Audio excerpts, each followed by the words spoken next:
This session will be presented by Casey Chen. Casey graduated from RMIT with a Bachelor of Design in 1997. He is an author, painter, sculptor, and designer. Lover? You can ask him later on. He is a web designer and a brand consultant. His art and designs have traveled all around the world, and his most exciting work so far was an espresso cup made in Japan, commissioned by a Japanese company for an international trade exhibition in Milan in 2016. Cup. Casey was a commission artist for the Total Events Day 2010 for public sculpture in Singapore, which is now at the School of the Arts, SOTA. And he's also an author of 3 books. Alright, so as I mentioned, this speech is 45 minutes long. At 35 minutes, our timekeeper will flash the green card. At 40, the yellow. And at 45, the red card. So when the red card comes out, as I mentioned, it's time to stop. You have 30 seconds to conclude the speech. So hope everyone is ready. Let's welcome our first speech for tonight, Casey Chen. Yeah!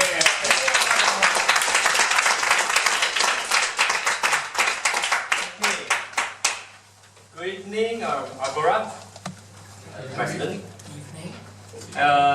This is not a speech. This is a training. Alright, so my tone will be different. Alright, now because it's a training, so I'm going to train you guys. Now, training, right? The reason why I always get excited, maybe Mr. Gay, whenever you will say, Casey, would you like to do something for the next Agora meeting? It gets me very nervous because I have to do a lot of homework, a lot of preparation and things like that because I want to be responsible. But and again, right?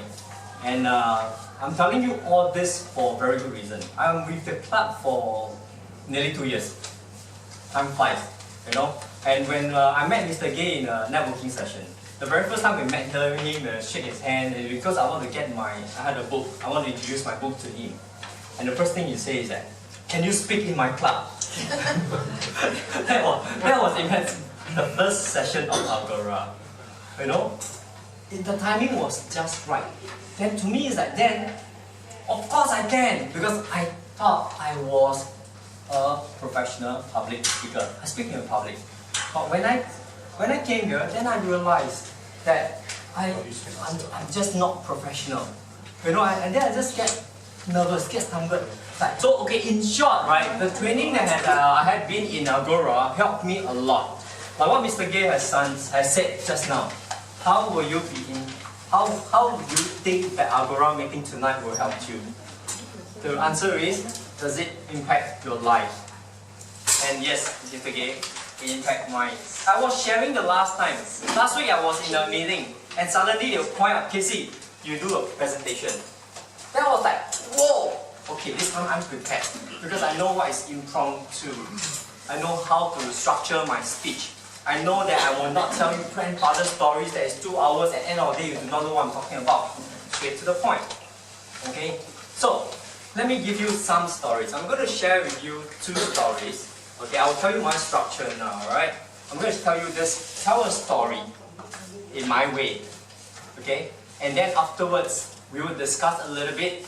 Then I'll tell you another story. Then we discuss a little bit. Then I'll start to shoot arrow. Or you volunteer. From there, every time, right, you present, I only give you like 2 minutes or 3 minutes. Right? Then we will discuss from there. The faster we get, the more people will present. Now, give yourself this opportunity to learn. Right? Whatever happens in this room, stays in this room. We are not going to laugh at you outside. This I do not know. So, alright. When I was in school in diploma, alright, there's this teacher in class said, Girls. Yeah. Girls, if your boyfriend invite you to his bedroom, right, go. When you get into the bedroom, look at his bookshelves. All Gundam toys and stuff like that. Don't sleep with him. Because it's empty. Right. Right. Boys, start buying books.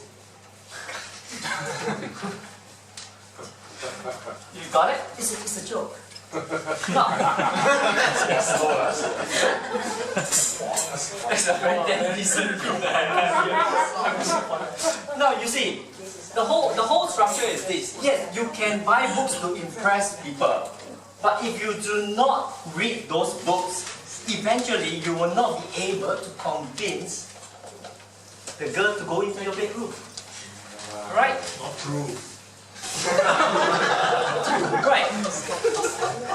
So, what I want to tell you here is, you come to Agora. Maybe perhaps my friend convinced me to come to Agora meeting, you know? And I feel bad. Mr. Gay texts me like 2,000 times. You know, I come. But will you give yourself this opportunity to learn? Or you can just tell the whole world, I'm with this speakers club, you know, but you can't speak. You know? It's not about embarrassing Agora club or any speakers club, but it's about yourself. Okay? So that is, okay, now, at this end of my story, it took me only a very short time to describe to you to come to Agora and participate. You got that?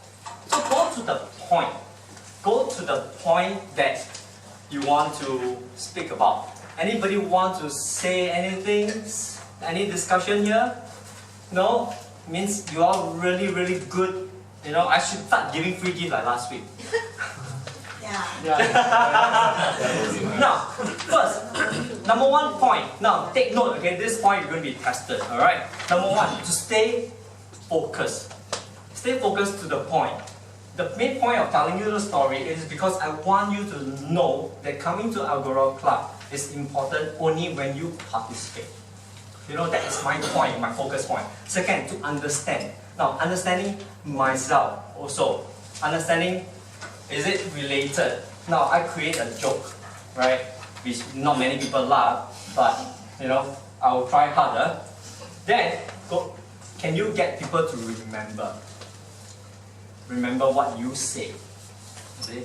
So what I meant is, make it short, make it sharp, and make it impactful. Right?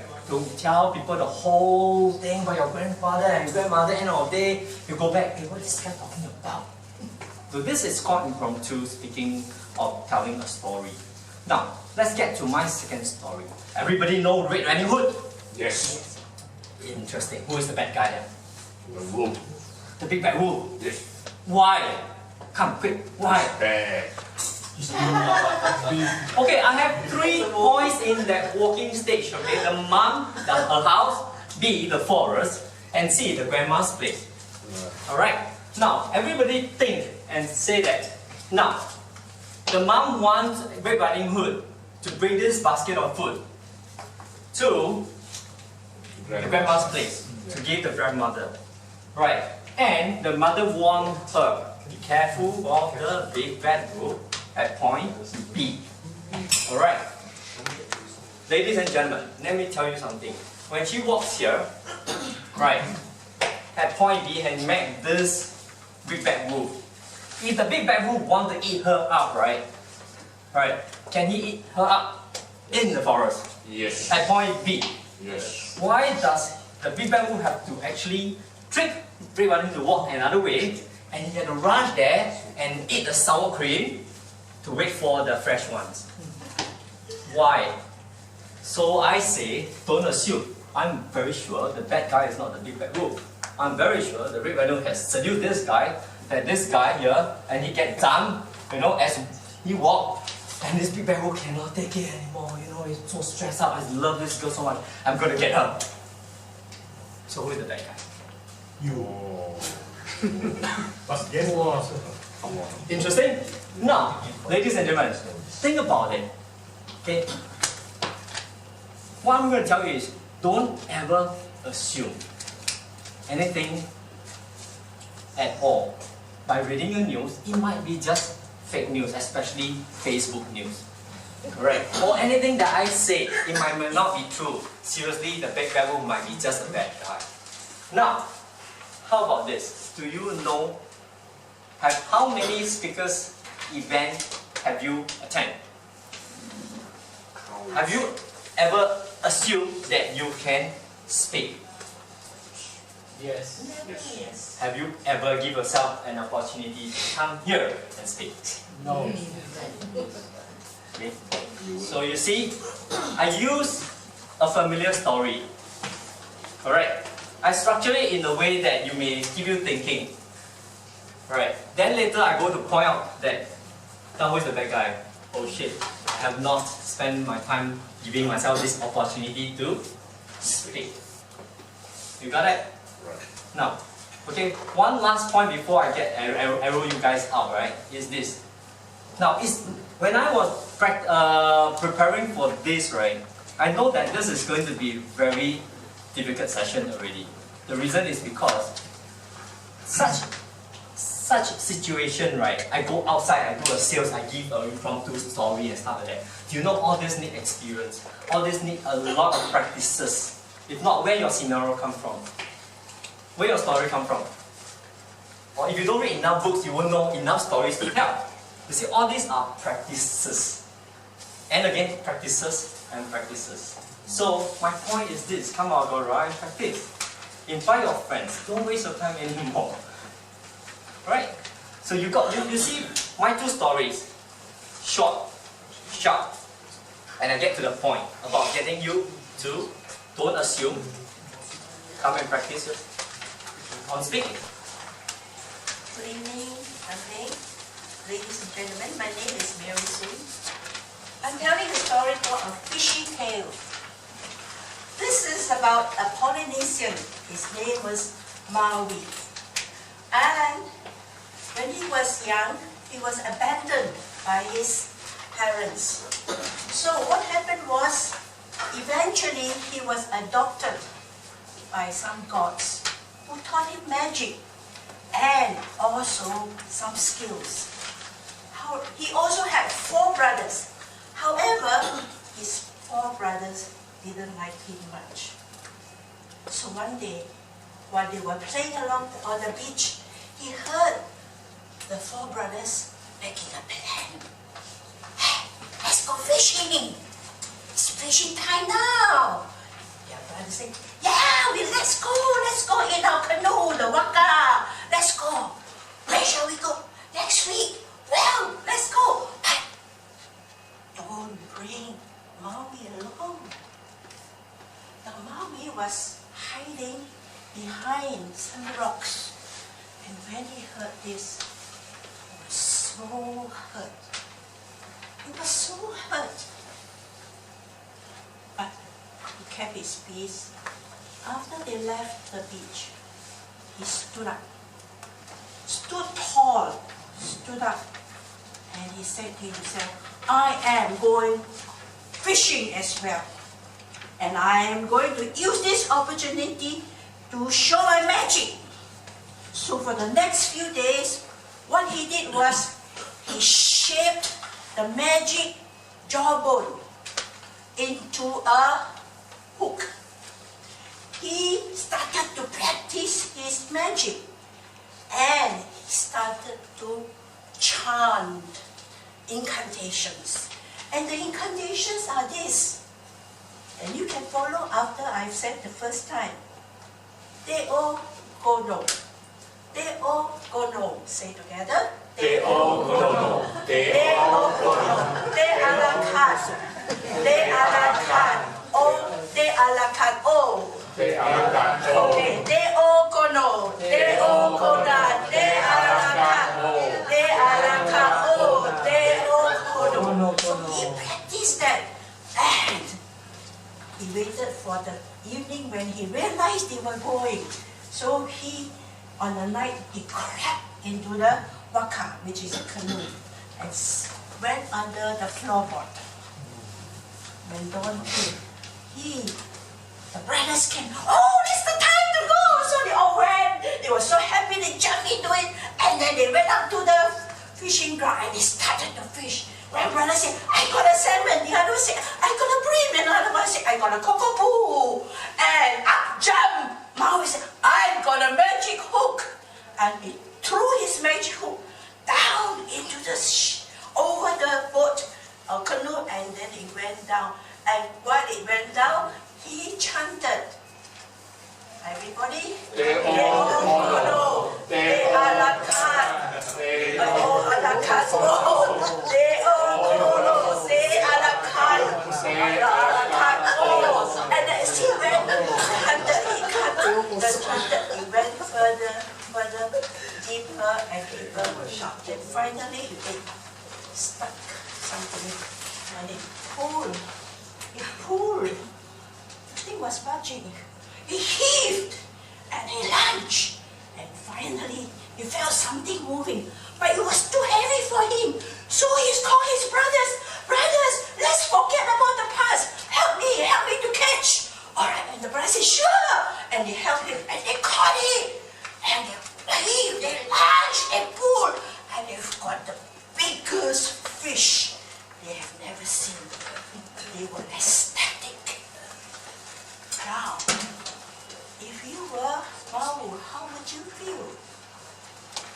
The feeling is that you need to overcome our circumstances and at the same time forgive those who have rejected you. In doing that, you can achieve much. All right. Just to tell you, the island is called the North Island of New Zealand. This is from the legend of New Zealand. Thank you, There's a Mary. second part to that. Not all about money. You know, safety, your life. And so in the end, she bought the car.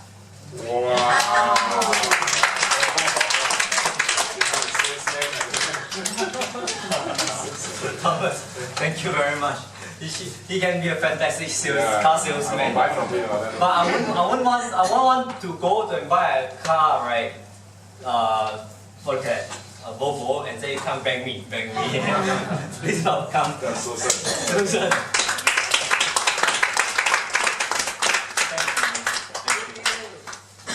Good evening, I'm Susan. We know that. It's a mosquito. Danny! What would you do if there's a mosquito hovering over you?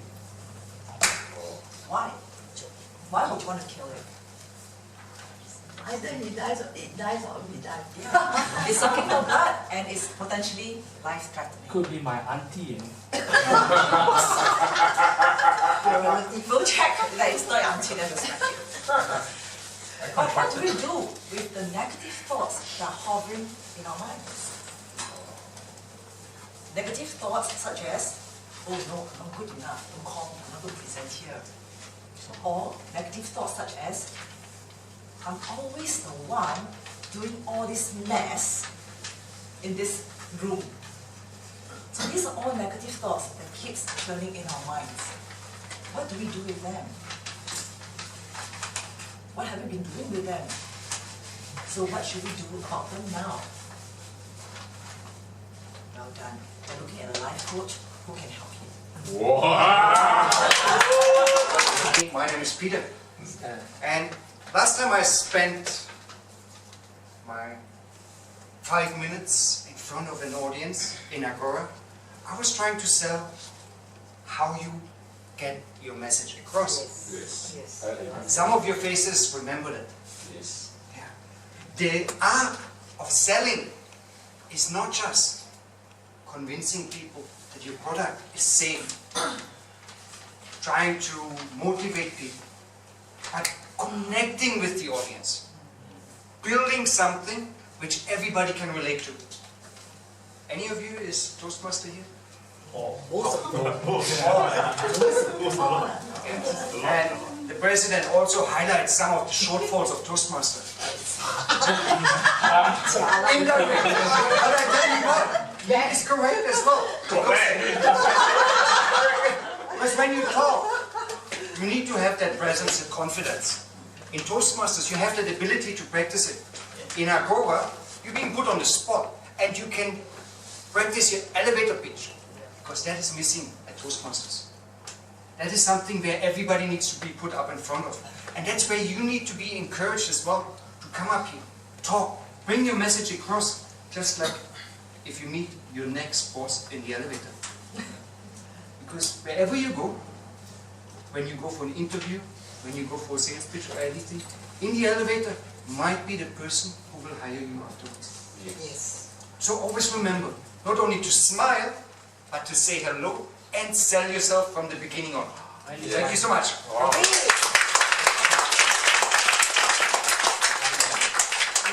I have to say I'm learning a lot from Peter's short sharing. Lost. Now, can I have the next? Yeah.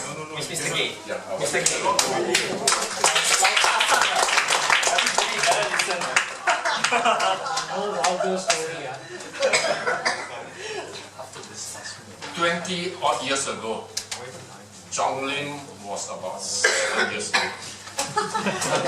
I got 2 other brothers, three boys, and I used to take them out.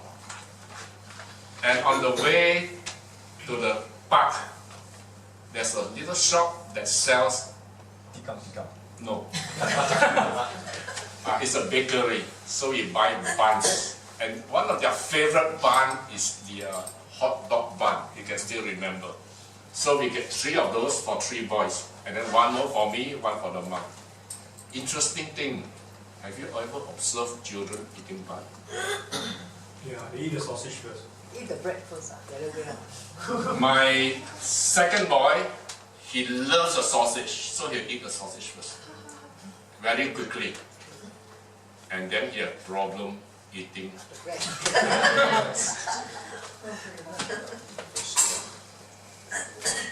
My eldest boy, he loves the sausage very much.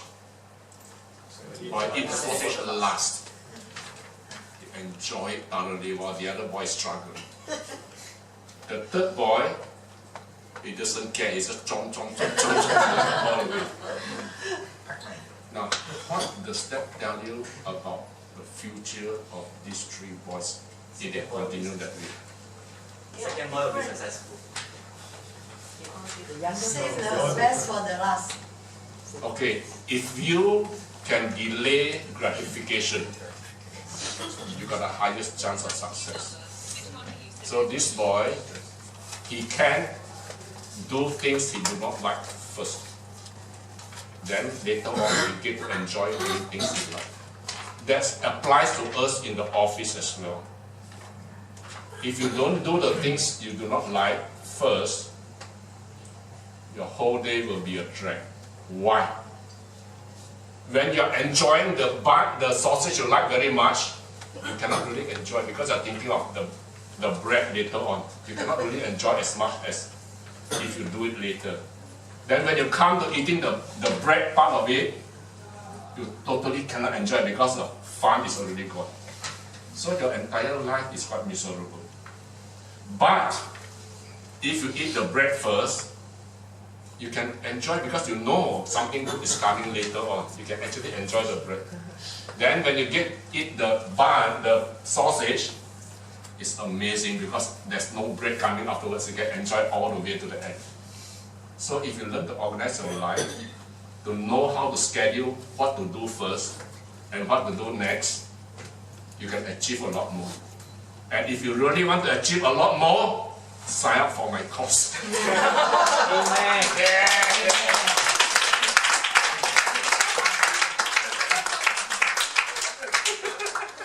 Learning from I her. understand. It's tough to have a dad like that.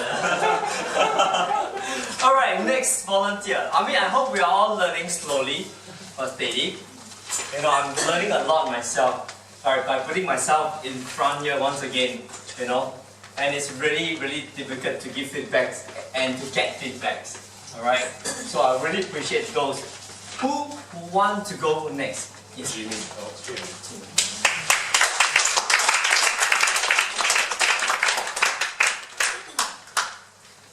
thank you.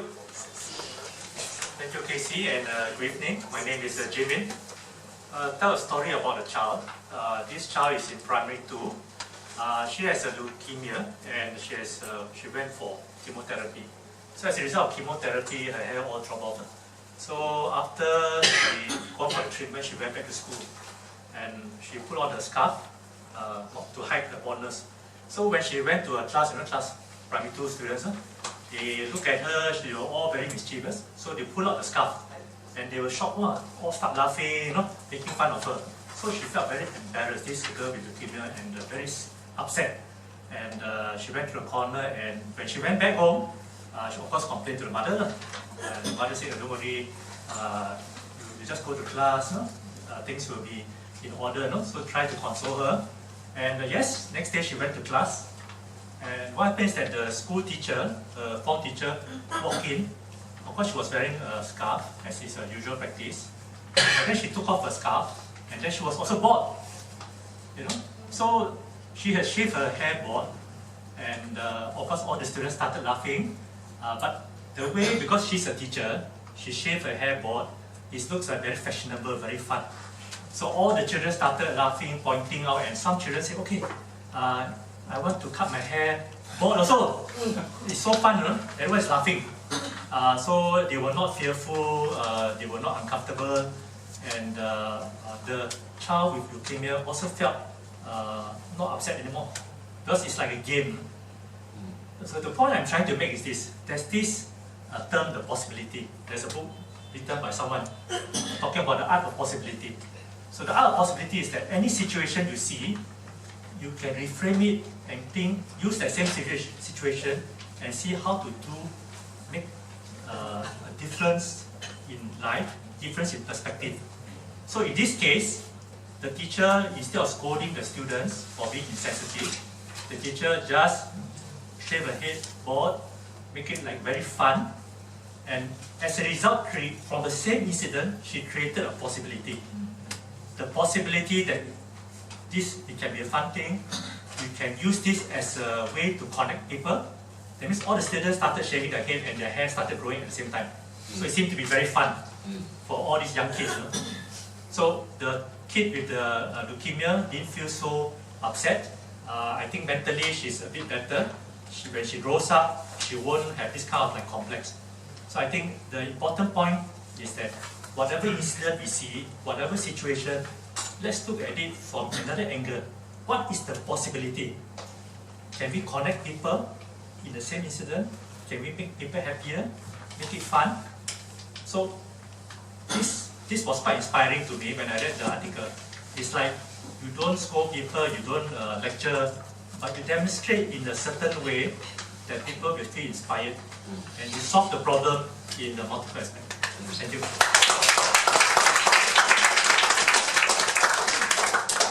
Very impressive. Yes, indeed. You see, stories like that inspire us. Once you inspire you get people to listen to you, want to know more about you. Right. So, but the art of it, right, is to practice. Who wants to practice next? That's my point. That's my point. Oh, okay. Next question is you then. I am Lawrence Lee. Let me tell you my story. No, I'm not telling my story. Have you heard of this person? His name Malala? Yeah. Very good. What about the others? Never heard of Never heard of. 11-year-old. She's Malala. from Pakistan, from a town called Swat. And she's talking about girls having education. And it's a country where Taliban rule. We are fortunate here. You all can have an education. The girls say you are free. You study, you are smart. Yeah. But her, because she was so outspoken, and she even went up to BBC on 9 October 2012. A busload of girls were going home from the exam. 2 Talibans came out of the bus. "Where is Malala?" they shouted. Before she could react, they pointed the pistol at her and shot her. What happened is your sister? What happened is your cousins? And this is what can happen in a country where it's backward. And that's as evil. But yet, thank God, she lived through it. She was flown, emergency, and in UAE, the Sheikh gave his special plane that take her all the way to UK, to Birmingham Hospital. And she was rescued. She could have died, but she didn't. She survived. And through that time, even the doctors and nurses look at her. She didn't cry. She was strong. And she lived free. And she speaks for all those girls who don't have a chance for an education. And here we're talking about almost about 60 million girls. We are fortunate here. We don't know. Sometimes when we have the things, we take it for granted. And on top of that, she won the Nobel Prize in 2014. Wow. She's the youngest to win the Nobel Peace Prize. A young girl. And she was saying the Taliban become fierce, angry, and all that. But what brought out from her is courage and boldness. And she said, she forgave them. She's working for peace, education, and for the girls. And education makes a difference. She has a voice, and she makes use of her voice. Do we make use of our voice and make an impact in the world? Wow. And one important place to practice your voice is to come to Agora. Kelvin, please. Alright. One last sharing from Kelvin.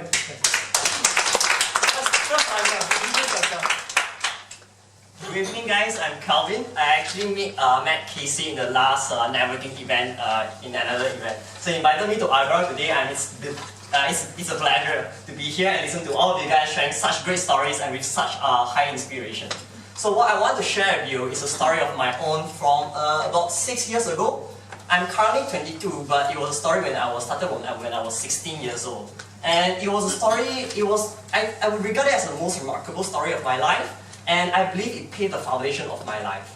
So the story is that I built a robotics team named JS Flawless. And we call ourselves Flawless for robotics competition. Why?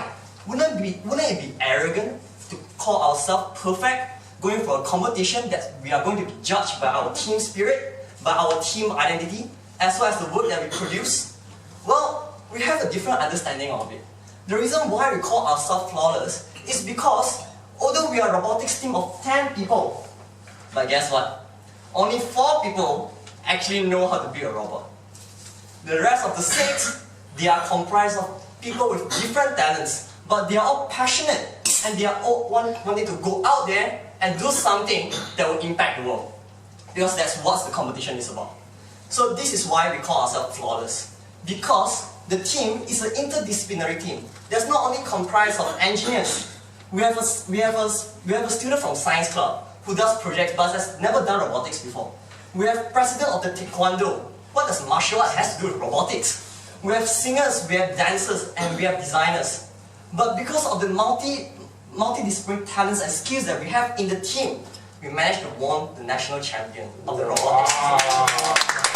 And one of the biggest reasons why we managed to win it was because when we design a team t-shirt, we have a designer in the team. They can design a t-shirt that comprises of the team identity and let all of us wear the same t-shirt. Wow. When we need a team slogan, we have the I think it's the head of the prefect, and we have the president of the cadet police.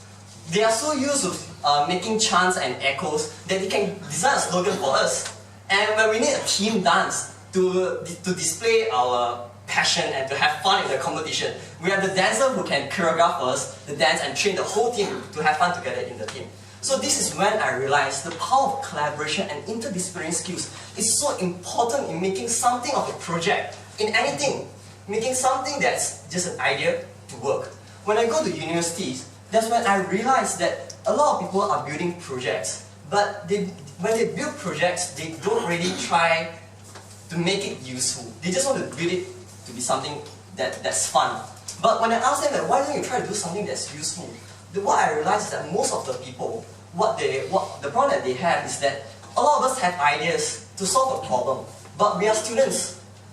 We are still training to be a specialist. We are still trying to learn a skill. So most of us, we have a part of the skill that can do the project, but they don't have the other skills to bring it to product. So this is why me and my roommate, we are currently building a platform to allow people to outsource their project work to other people, so that different people with different skills can come to our platform and do part of the work in order to bring a project to a product. Thank you. Okay. I hope you enjoyed the last 45 minutes. My parting thoughts is this. In Agora, we have all kind of disciplined people. From insurance to salesman, car salesman, maybe one day, I haven't met a car salesman yet. Yeah. Oh, car salesman. Oh, you see, so we are also, and when we see and learn and hear, listen to everybody here, we learn from all platforms. Right. Thank you very much.